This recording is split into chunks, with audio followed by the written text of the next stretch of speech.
So, good day everyone. I am Rainiel R. Torres. So, today we will discuss the cognitive and metacognitive factors in learning. So, these are like the tools and strategies that our brains use every day.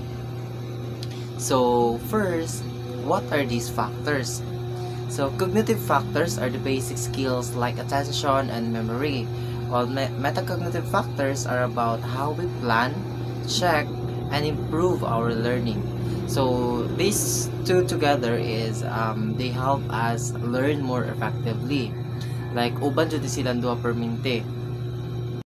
So example is like sa cognitive is like the engine of a car and the metacognitive is the driver deciding where to go. Like uban jud silang duha. Like for example kato nga example siya is like ang cognitive is mao ang makina. Dayon ang metacognitive ato is ang driver nga magbuot kung asa dapit moadto, asa dapit padulong. So next is let us talk first what is cognitive factors. So, cognitive factors include things like paying attention, remembering facts, understanding what we see and hear, and using language. For example, attention is like shining a flashlight on what we need to focus on.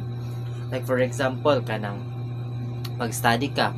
Then pag mag-study ka, example, kanang like wala kuryente or ingana, and then like use ka og flashlight lang. Then katong gina-focusan sa flashlight is maora po jud ang imuhang ko ano, like maora bitaw mo sa imong utok, maora ni ang naka-focus sa flashlight, maora ni akong makita. So maora ni ako ang focusan nga matun-an or for example, nakay buhaton nga butang. Then dito maka-focus ang imuhang cognitive or imong utok nga mag-focus ato nga butang kay maora man to ang nakuanan sa sugal, like maora ang nakuan bitaw sa imong utok diri ko mag-focus kay mo ni ang naay lights ana. Then ang metacognitive, the next is the metacognitive factors. Ang metacognitive factors involve thinking about our thinking. It's like being a coach for yourself, deciding when to review a lesson or asking yourself if you understand something.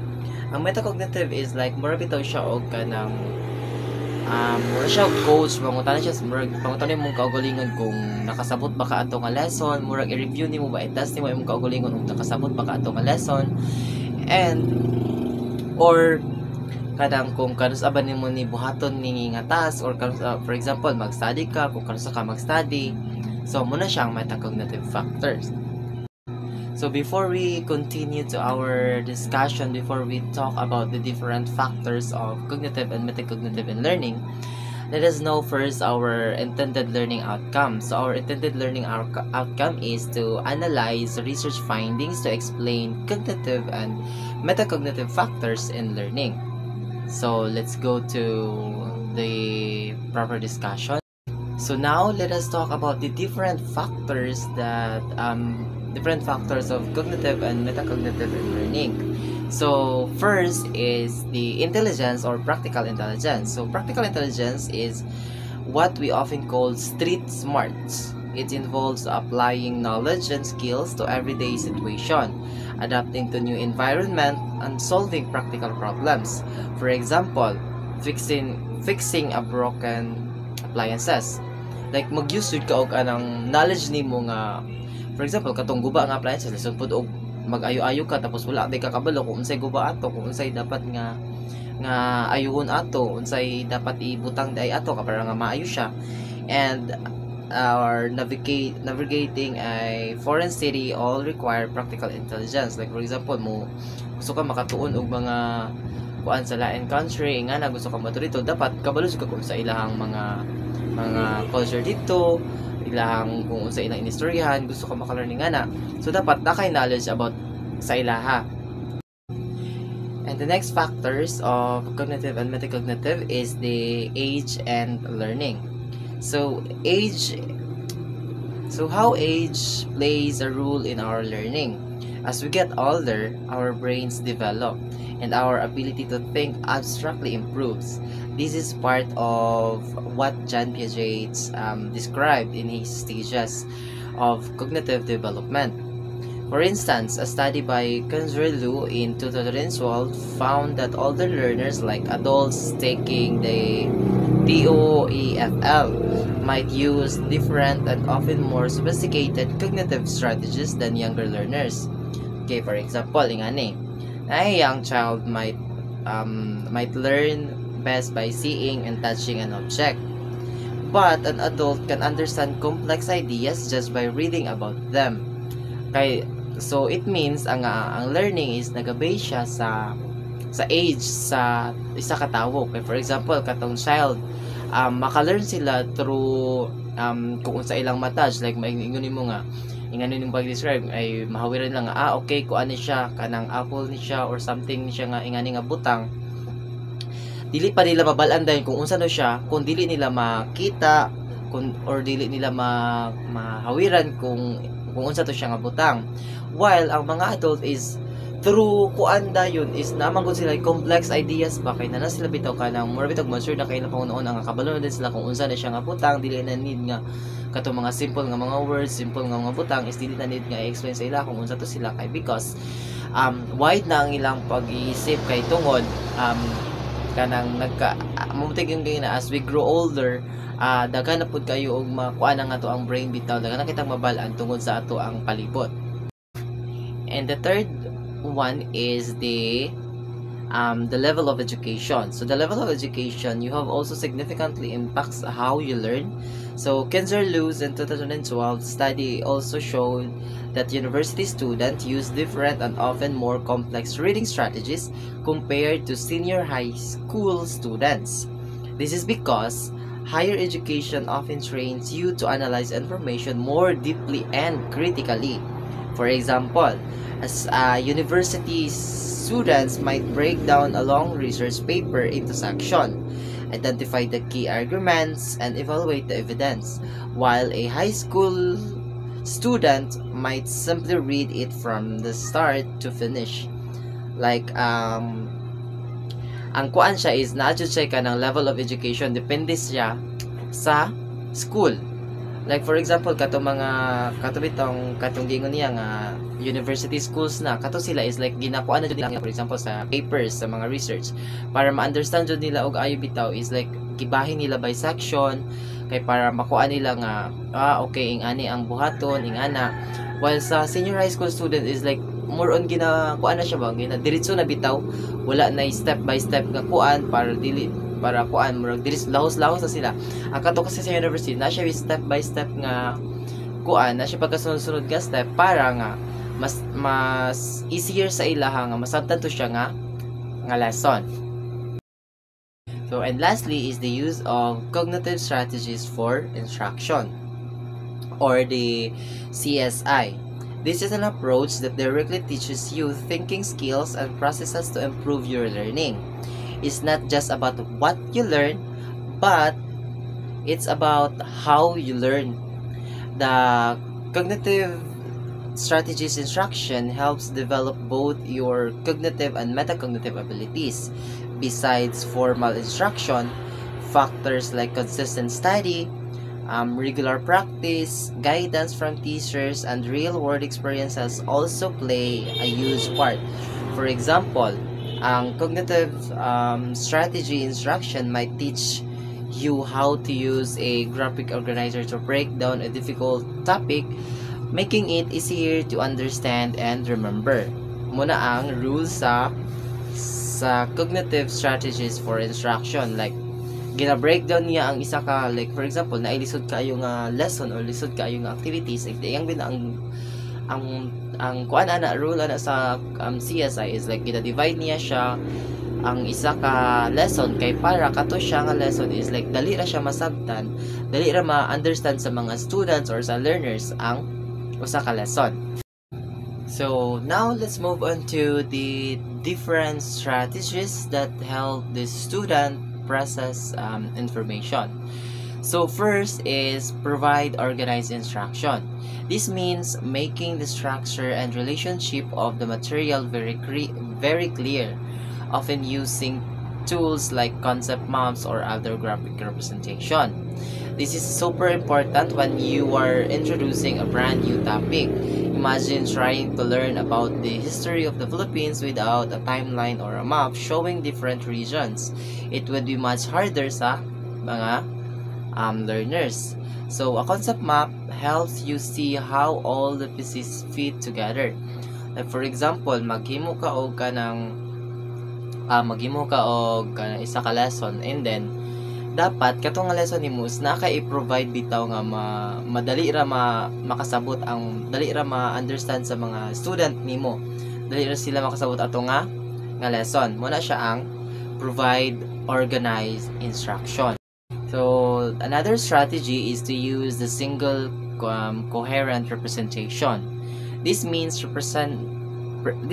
presenting information in a way that allows the learner to focus their attention without being distracted by too many things at once.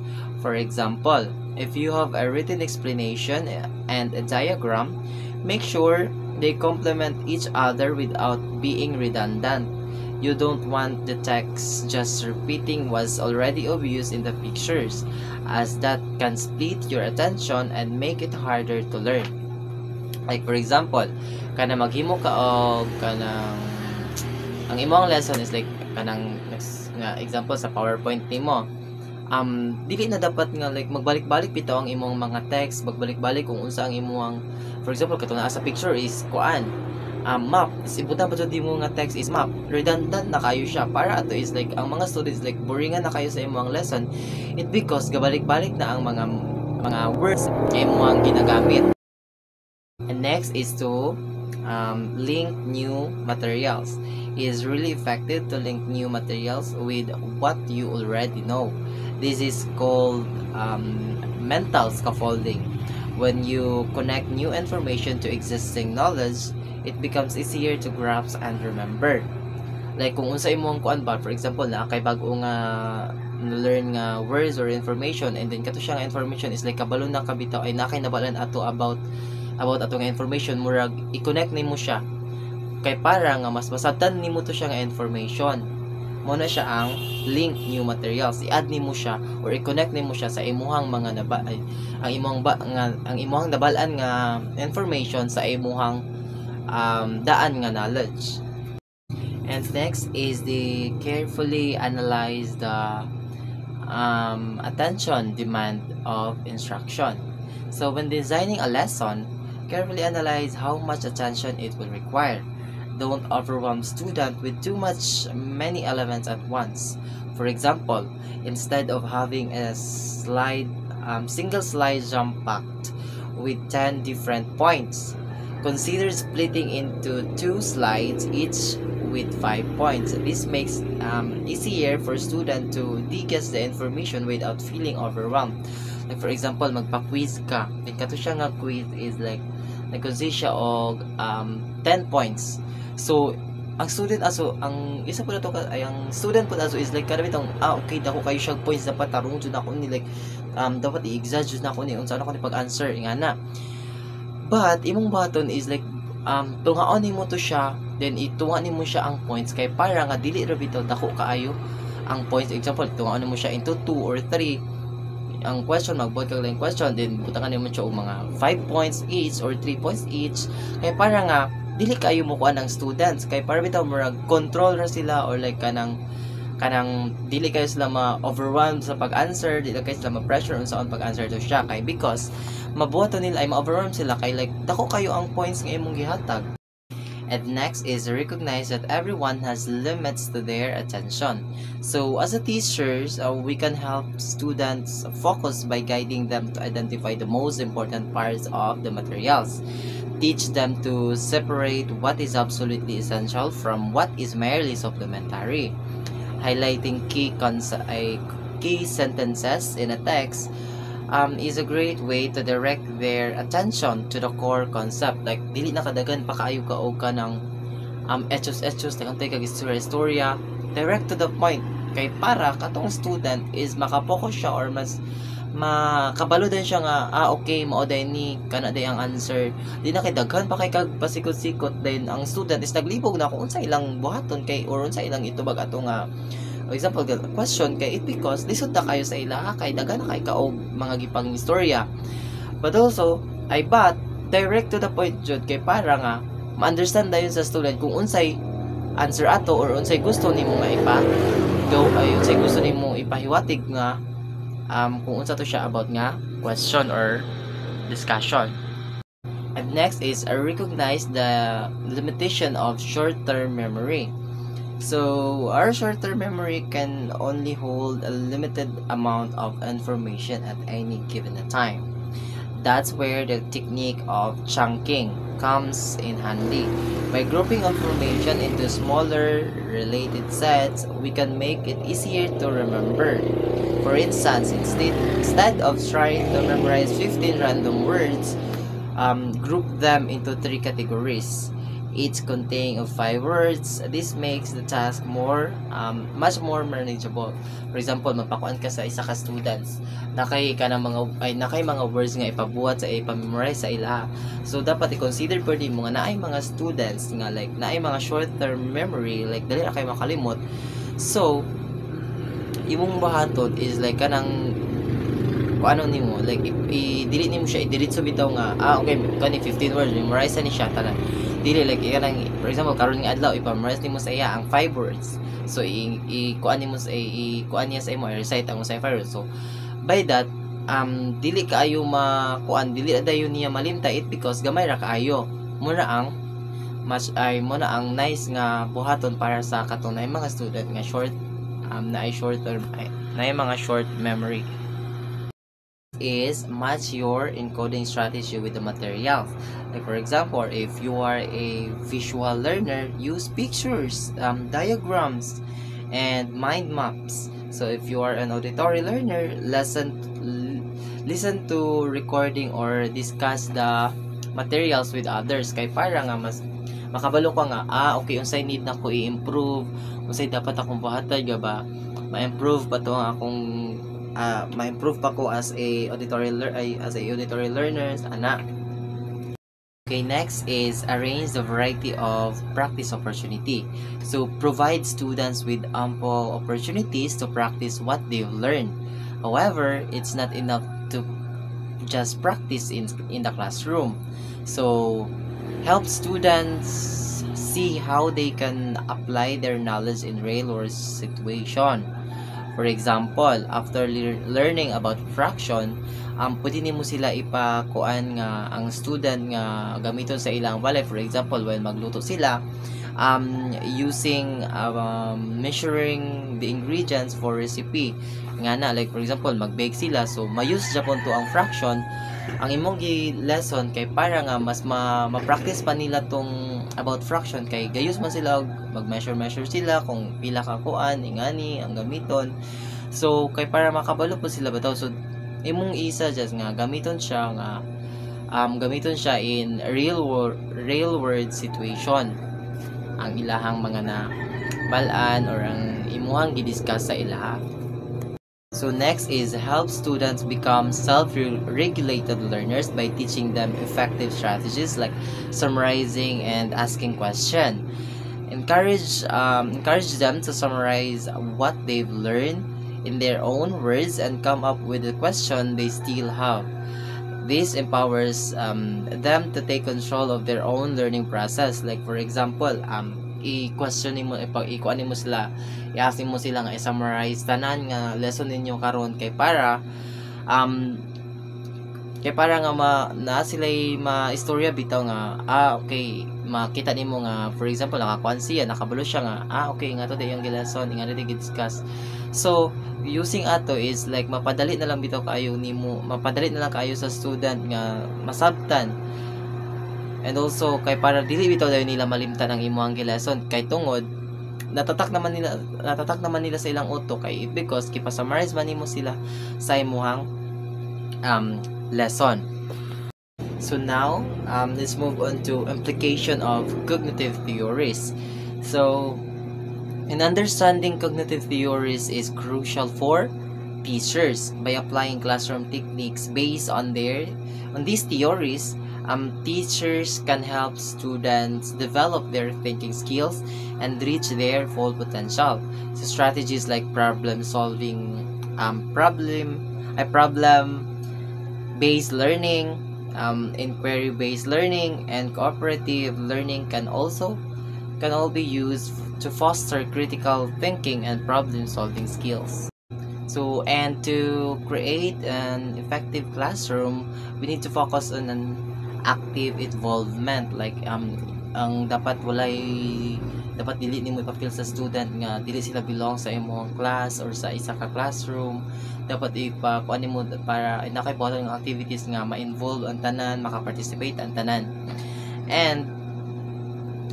And metacognitive training, katulad na discuss kanina, structuring information in a clear and organized manner, and creating meaningful connection between the new and previous learned materials. Like, i-connect nimo ang mga na learn nila atong last lesson ninyo o sa bag-o nga lesson karon.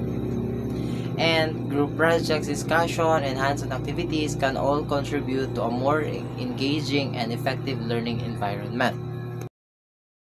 Move on to the teaching methods based on principles of cognitive learning theory. So first is the cognitive apprenticeship. This is where students learn from a teachers or expert through direct guidance. It involves several key phases like modeling, where the teachers demonstrate the task, and coaching, kanang kung asa ang teacher mag-observe and provides feedback. Like, mukuan sila nga need pa nimo ingani imong buhaton kay para ma-perfect ni siya nga activities. And articulation, where students explain their thinking, like ikuan nila kung unsa ilang sabtan ato nga activities sa ilang nabantayan or nakita. And reflection, where students think about their performance. And exploration, where students try to solve problems on their own. Like, mag-explore sila kung kaya ba nila buhaton to nga problems, or kaya ba to ma-solve nila without the guidance of the teachers. So, another effective method is the reciprocal teaching. This involves a dialogue or exchanging between teachers and students to understand the lesson. The four main strategies used are summarizing, questioning, clarifying, and predicting. For example, a teacher might read a paragraph, then ask students to summarize it, ask questions about it, clarify any confusing points, and predict what will happen next. Like, magkuan ka kung ikaw sa teacher, like magkuan ka bitaw ka ng example, magkuan ka og paragraph, then i-ask mo ang mag-ask ka sa students is like ipakuan mo siya, ipasummarize to sa ilang nga story, magkuan ka nga mag-provide sila question kung unsa ang mga confusing sa ilang nga mga words. Then, like, ang last is predict. Like, ikuan mo nga kung unsay next mahitabo ato nga story. Mura siya og kanang exchanging between teachers and students to understand the lesson. Like, marami tang mag-talk mo nga ikaw sa teacher, mag-talk mo sa students nga ingani mangutan ng students about ingana nga story, ngano to ingana. Kapod sa teacher is mag-provide pud ka nga para ma-understand atong students kung unsa ang mga sentence sa mga words confusing sa iya ha. So next is anchored instruction. Anchored instruction is all about learning from real world problems. It uses anchors like stories, cases, or situation to make learning problem-based. This helps students apply their knowledge to real-life scenarios. A great example is having students learn about physics by designing a bridge that can withstand certain forces. Mura siya o kanabitang ma-apply nila in real-world scenarios ang imong mga kipang lesson, like makuha nila, ma-apply nila kung sa ilang buhaton sa real world. Next is the inquiry learning. Inquiry learning is about a method where students develop their thinking skills by investigating issues and forming hypotheses. It closely resembles the scientific method. So, ang inquiry learning, understandable ka siya nga as inquiry learning, mag-investigate or magkuan sila, mag-form sila hypothesis nga like ingani di ang mahitabo or ingani di ang kanang manguan sila bitag mga information, muna ang inquiry. Next is discovery learning. Students interact with their environment, manipulate objects, explore and experiment to discover principles and relationship. So, makita na to no nga discovery learning, it means to discover. Like magkuan sila sa environment nila nga mag-discover sila about kung say